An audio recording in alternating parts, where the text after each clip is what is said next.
सांगमाने आज मु आपणଙ୍କୁ नेपाल रे होइतिबा विद्रोह पछरे केउ देशर हाथ रही ता मु ए वीडियो रे आपणଙ୍କୁ जणाइबी। वीडियोटी शेष पर्यंत देखंतु। सेप्टेम्बर 2025 रे नेपाल रे व्यापक विद्रोह प्रदर्शन करा जायतिला। एही विद्रोह रे हैप्पी नेपाल नामक एक एनजीओ संगठन एही विद्रोह करितिले। एही विद्रोह रे युवा नागरिक बा जेनजे एही विद्रोह रे शामिल होइतिले। एही विद्रोह रे स्कूल और कॉलेज रे छात्र छात्री और अनेक बेकारी युवक शामिल होइतिले। हुआ जाए 26 सोशल मीडिया प्लेटफॉर्म उपरे देशव्यापी निषेधादेश कारण एही विद्रोह होइतिला।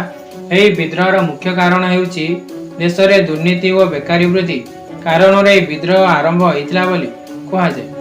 9 सेप्टेम्बर 2025 रे केपी ओली नेपाल रो प्रधानमंत्री पदरु इस्तीफा देइतिले।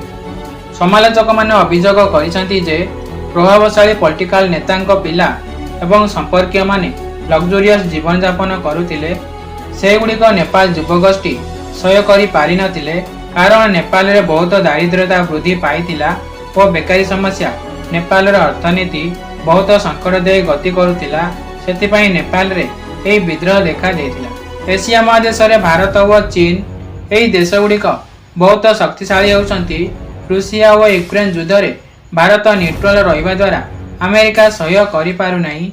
एही नेपाल विद्रोह रे अमेरिकार हाथ रहितिबा संदेह उज्जीवित करुछि। तो आपण मन को भल लगे लाइक करिवे, शेयर करिवे। आगो को आसुथबा सब नुआ वीडियो देखिबा पई सब्सक्राइब करिबा को भूलिबेनी। सांगरे थिबा बेल आइकन को प्रेस करिवे।